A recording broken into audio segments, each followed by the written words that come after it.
Hey, salut à tous, bonjour et bienvenue sur la chaîne Origine Ants pour cette nouvelle vidéo.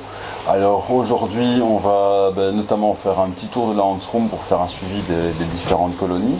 Ça c'est une chose. Deuxième chose, je voulais aussi faire une petite mise au point par rapport aux critiques relativement nombreuses que j'ai reçues sur le fait que j'élève des espèces dites invasives. Donc là, suite à la publication des vidéos sur les Solenopsis et sur les Anopolepis, j'ai reçu pas mal de critiques, certaines assez véhémentes d'ailleurs, sur le fait que j'élevais des espèces dites invasives et dangereuses. Certains sous-entendaient ou affirmaient directement que j'étais inconscient parce que je risquais très fort d'influencer de jeunes éleveurs, et ainsi de suite, à élever de mauvaises espèces. Alors, je comprends votre inquiétude, pas de problème là-dessus, je suis assez d'accord sur le principe. Maintenant, première chose, premièrement, je n'ai jamais vendu cette espèce, ni même incité les gens à acheter cette espèce. Au contraire, j'explique que c'est compliqué à gérer sur le long terme, j'explique qu'elles sont dangereuses, et que ce n'est pas à la portée de tout le monde. Ça, c'est une première chose.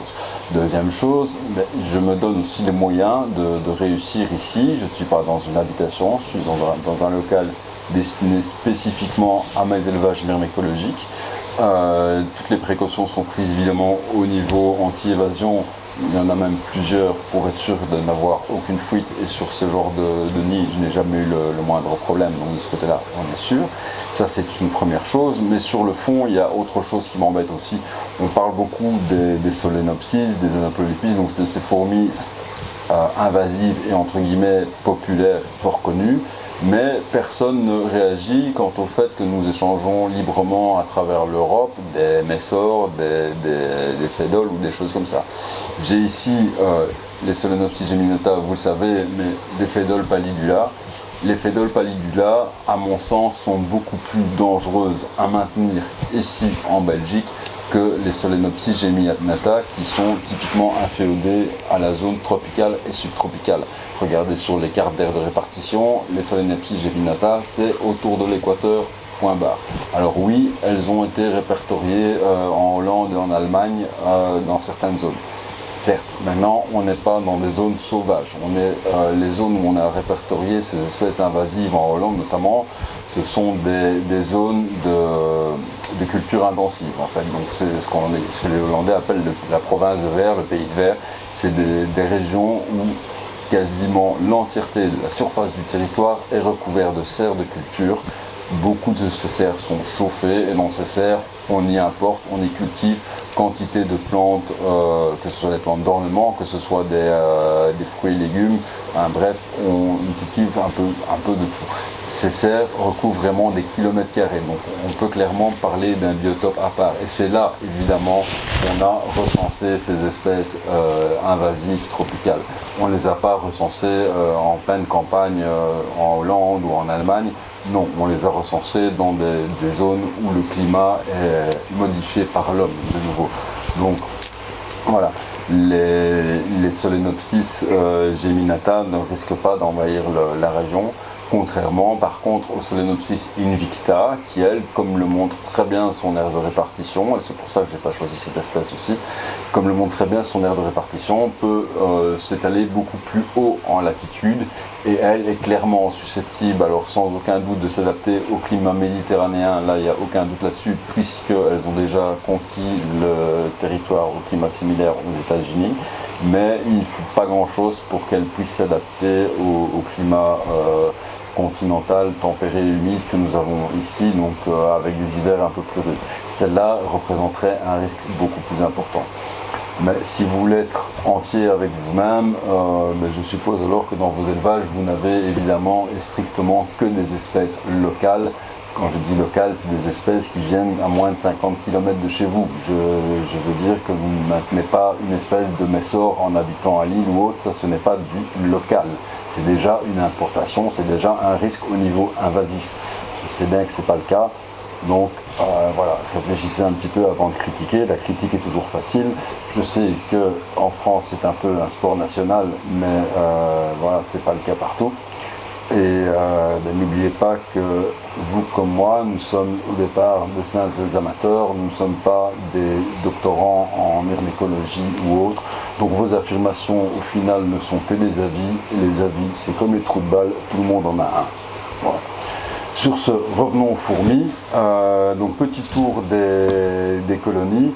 Alors ça bouge pas mal parce qu'il fait chaud. J'espère que vous n'avez pas trop souffert des canicules non plus et que vous avez pu mettre vos colonies à l'abri, parce que bon, on a eu des températures sur certains endroits proches des 40 degrés, ce qui peut être très très dommageable aux colonies. Donc là évidemment, essayez de mettre vos colonies dans des pièces fraîches. Ici pas de souci, je suis dans au départ 2 conteneurs maritimes dans lesquels j'ai mis une très forte isolation. En fait j'ai une isolation équivalente à celle d'une chambre froide ici, ce qui fait que j'ai quasiment aucune incidence de la température extérieure vers l'intérieur et j'ai pas de risque de surchauffe. Donc de ce côté là tout se passe bien.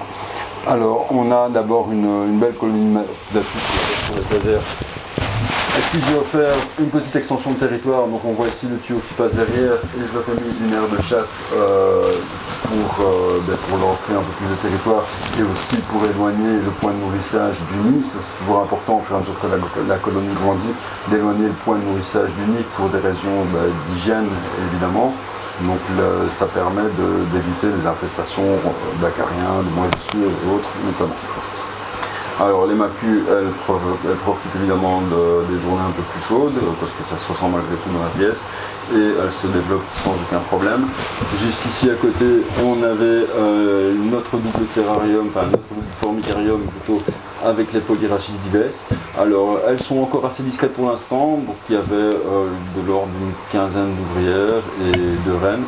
Elles se sont installées entre 2 morceaux de liège à l'arrière du terrarium. Je leur ai mis à disposition des aiguilles de mélèze qu'elles viennent récolter assez régulièrement pour fabriquer leur poche de soie et de débris végétaux. Et au niveau alimentation, donc elles sont pour l'instant au jelly et au blatt principalement. J'avais essayé un peu de poudre d'insectes, mais elles n'en rapportent pas particulièrement. Donc c'est principalement blatt et jelly pour les Polyrhachis, donc petite colonie qui se développe tranquillement. On a pendant la journée 1 ou 2 ouvrières en permanence maintenant dans l'aire de chasse. Donc j'espère que cette colonie va pouvoir prendre son départ, atteindre une vitesse de croisière un peu plus importante et puis coloniser au fur et à mesure une belle quantité de ces petits modules. Alors juste ici à côté on a l'aire de chasse des fameuses controversées Anoplolepis cassipes, donc la fourmi folle jaune, Yellow Crazy Ants. Qui, après avoir pas mal déménagé les premiers jours, a fini par se sédentariser dans le nid, donc c'était ce qui était prévu aussi notamment au départ. Alors on voit clairement que l'espèce se cantonne très très près du système d'hygrométrie. Pourtant le nid est déjà assez humide, je l'humidifie quasiment tous les jours, parce que c'est une espèce qui a des forts besoins en humidité et qui est assez sensible au dessèchement notamment. Donc de nouveau, là encore, on voit que cette espèce n'est pas aussi facile que ça en dehors du climat tropical. Alors c'est une très grande faculté d'adaptation en région tropicale chaude humide, mais dès qu'on sort de ce climat chaud humide, elles sont pas aussi fortes que ça et il faut clairement les aider un petit peu. Donc là pareil que les Polyrhachis, pour l'instant c'est blatt et jelly. Elles acceptent aussi ce que toutes les colonies n'acceptent pas, les cloportes. Donc j'ai un petit élevage de cloportes depuis quelques mois. Et ça, je leur en ai mis quelques-uns et elles les chassent assez rapidement et elles acceptent facilement les cloportes. Là où beaucoup d'autres colonies vont avoir tendance à les tuer et ne pas les consommer. Donc ça, c'est une petite particularité aussi de cette espèce.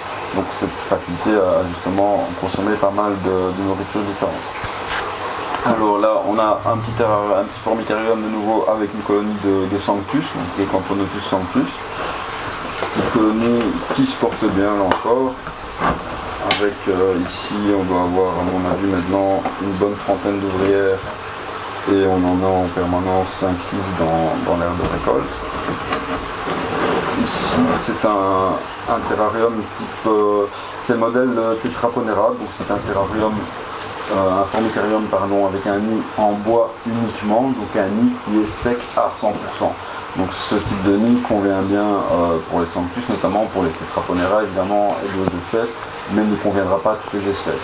Évidemment, quand on utilise ce nid, il est impératif de toujours disposer d'un abreuvoir dans la partie aire de chasse. même si l'espèce supporte des atmosphères sèches, tout être vivant a besoin de s'hydrater pour survivre, donc il faudra malgré tout un point d'eau ou au minimum des jellies dans l'air de chasse, parce que les jellies vont contenir pas mal d'eau aussi, qui vont être assimilés par les fourmis. Juste là derrière, donc en courrier dont on a parlé il y a quelques semaines dans une des premières vidéos, c'est les Odotomachus aemetodus qui vont très bien, qui sont bien adaptés à leur triple formicarium. Donc pour rappel, elles étaient installées dans ce formicarium-ci qui était rempli aux 2/3 de substrat. Mais évidemment, même si la colonie s'y plaisait très bien, la visibilité n'était pas géniale. Du coup, j'ai volontairement asséché ce formicarium-ci et je vais connecter à 2 formicariums humides, un qui sert d'air de chasse et le second avec un nid qui va servir pour la localisation de l'habitation de la colonie, évidemment. Donc là, elles ont déménagé et au fur et à mesure du dessèchement du terrarium numéro 1, eh ben, tout le couvain, les larves, les œufs ont été progressivement transférés dans le 3e terrarium où il y a le nid. Donc tout se passe comme prévu de nouveau avec cette espèce-là, qui consomme un peu de gelée, mais surtout beaucoup de protéines animales, donc de nouveau blattes, les cloportes aussi, elles aiment assez les cloportes, que ce soit les plus gros type porcelio ou les petits cloportes tropicaux blancs qu'on utilise pour nourrir les dendrobates, dont j'ai oublié le nom, qui est imprononçable d'ailleurs, mais ces petits cloportes blancs, ça c'est vraiment une nourriture à mon sens idéal pour les Odotomachus, qui sont vraiment une espèce adaptée à la chasse de ce qu'on appelle l'apédofaune. Donc l'apédofaune, je vous rappelle, ce sont ces micro-arthropodes de quelques millimètres maximum que l'on va retrouver dans la litière de feuilles en décomposition d'un sol forestier par exemple. Alors, affaire suivante, nous arrivons ici justement au niveau des Phaedol pallidula. Donc là, c'est une colonie que j'avais démarré aussi il y a quelques semaines, et comme très souvent avec les Phaedol pallidula, ça va bien et ça va très très vite. Donc là, il y avait, je pense, une trentaine d'ouvrières quand on a commencé cette colonie il y a 6 semaines, je pense. On est largement à 150-200 ouvrières avec un couvain monstrueux. Donc il est clair et net que d'ici 3 à 4 mois maximum, je pense, le nid sera entièrement rempli et on pourra soit passer à un nid de taille supérieure et les forcer à déménager, ou alors, ce que je pense que je vais plutôt faire avec cette colonie-là, multiplier des nids de petite taille que je vais monter à ce moment-là en batterie pour qu'elle puisse installer toute la population de la colonie. Donc les nids étant assez proches l'un de l'autre, c'est comme si c'était un seul nid sans aucun problème. Et ça va permettre d'avoir un côté très ludique où on voit justement toute cette circulation à travers les cuves. Après les Phaedol pallidula, on reste un peu dans le même style avec les Carabera. Donc dans ce formicarium, j'ai une fondation de Carabera finis. Fondation pour laquelle j'avais pas trop d'espoir, si vous vous rappelez, pour ceux qui ont vu la vidéo du départ, parce que la reine était, elle était inerte sur le flanc dans le tube. Limite, elle paraissait morte. Je n'étais pas sûr que ce soit une fan de la reine ou un signe réel de problème. Toujours est-il qu'après les avoir disposées dans ce module-ci, elles ont très vite quitté le tube et elles ont enterré et le couvain et la reine. Donc je n'ai plus de visu directement sur la colonie, mais depuis, les ouvrières continuent à sortir régulièrement.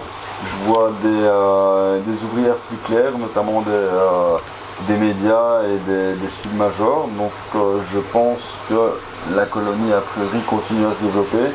Et je suppose que si l'activité reste telle après celle-là à peu près 2 mois, je suppose que la reine est toujours derrière, parce que vous savez peut-être que l'espérance de vie chez ce genre d'espèce, pour les ouvrières mineures, est très très courte, de l'ordre de quelques semaines. Donc si la reine n'était pas là pour renouveler Ces ouvrières mineures, eh bien, il n'en aurait déjà plus parce qu'elles seraient mortes de vieillesse tout simplement après quelques semaines. Donc ce sont des espèces, j'en avais déjà parlé, dont on n'est pas sûr que l'imago, donc l'adulte, se nourrisse pour les ouvrières. Il n'est pas exclu à l'heure actuelle que ces fourmis ne se nourrissent pour les ouvrières, en tout cas, pas pour la reine évidemment, mais pour les ouvrières qu'au stade larvaire. Donc elles emmagasineraient les calories, excusez-moi. Elles n'emmagasineraient les calories qu'au stade larvaire, et une fois adultes, elles consacreraient leur temps à rentrer des calories dans la fourmilière pour nourrir d'autres larves, mais elles ne mangeraient pas elles-mêmes. Peut-être qu'elles consomment juste un peu de sucre pour l'énergie, un peu comme les papillons le font avec le nectar par exemple. Alors, derrière, toujours dans le même esprit, j'ai deux petites fondations en attente aussi, et ce sont des Carabera toujours, mais c'est plus Carabera finis, c'est des Carabera diversa. Donc petite fondation avec un joli petit couvain, les ouvrières qui commencent tout doucement à se montrer en extérieur.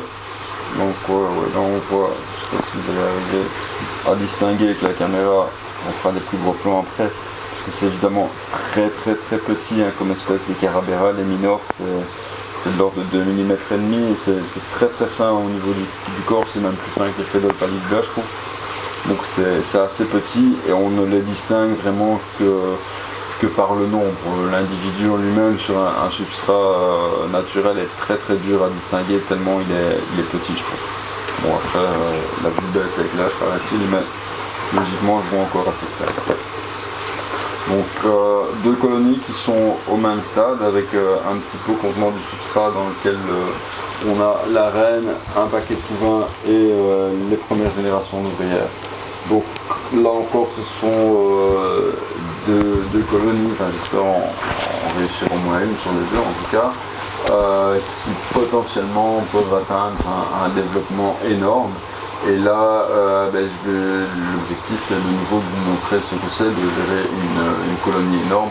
Il faut savoir que même si les fourmis c'est petit, gérer une colonie comme ça revient à gérer un gros reptile. Donc gérer une colonie mature que ce soit des Phédoles, des Solenopsis ou autres, c'est l'équivalent de maintenir un varan ou un alligator chez vous. Faut pas, au niveau budget, au niveau du temps consacré, ainsi de suite, ça va être pareil. Donc c'est pas à prendre à la légère, ça c'est sûr. Juste là derrière, petit terrarium que l'on avait prêté et qui vous a plu aussi, puisque cette vidéo a fait pas mal de vues d'ailleurs. C'est un terrarium multispécifique où on va avoir donc 3 espèces, à savoir que je ne dise pas de bêtises, Acanthomiremex thaïlandais, Meranopus bicolore et Camponotus singularis. Alors ces 3 espèces ont pour point commun d'être des espèces assez paisibles, assez timides, donc on ne peut pas dire qu'il y ait une activité de malade dans ce terrarium, mais on va voir en permanence l'une ou l'autre ouvrière en train de fourrager à gauche à droite. Donc c'est pas des espèces sur lesquelles on va avoir des gros recrutements. Ce sera en général plutôt plus quelques ouvrières sur le pot de gelée. Maintenant ce terrarium je ne l'ai que depuis quelques semaines et je n'ai pas de notion exacte du nombre d'ouvrières qu'il y a dedans. Donc, je découvre un peu aussi au fur et à mesure des observations, mais elle est sympa. Alors ici sur l'arrière on a un joli petit champignon qui se développe. On a une belle population de cloportes et isopodes dedans aussi, donc qui contribuent évidemment à nourrir ces colonies et à dégrader tout ce qui est déchets. Alors ici ça c'est une vieille colonie de Nestor pour leur tour on va dire. Donc c'est une colonie que j'avais récupérée chez un client qui avait acheté une très grosse colonie et puis il a abandonné clairement. Il y a un gros effondrement de population. Pourtant c'est une colonie dans laquelle il y avait déjà pas mal de succès et autres, donc elle était assez grosse. Et puis gros effondrement de population, depuis il me reste quelques centaines d'ouvrières et beaucoup de sexuées en fait. Je les ai gardées par curiosité, mais j'ai très peu d'espoir sur le développement de cette colonie à long terme parce que je suis même pas sûr que la reine d'origine soit encore là en fait. Je sais pas ce qui se passe dedans. Je regarde un peu pour la curiosité pour voir ce qui se passe. C'est un comportement évidemment totalement artificiel parce que tout ça est dû à la captivité, mais voir un peu comment ça va évoluer, que deviendront ces sexués, mâles et femelles qui stagnent dans le nid depuis 2 ans, 3 ans maintenant. Qu'est-ce qu'ils vont devenir, comment ils vont évoluer. Donc voilà, c'est juste par curiosité que j'ai maintenu cette colonie-là, même si a priori elle ne redeviendra plus une colonie populeuse, parce que si elle devrait le faire, elle l'aurait déjà fait depuis le temps, mais elle a tendance à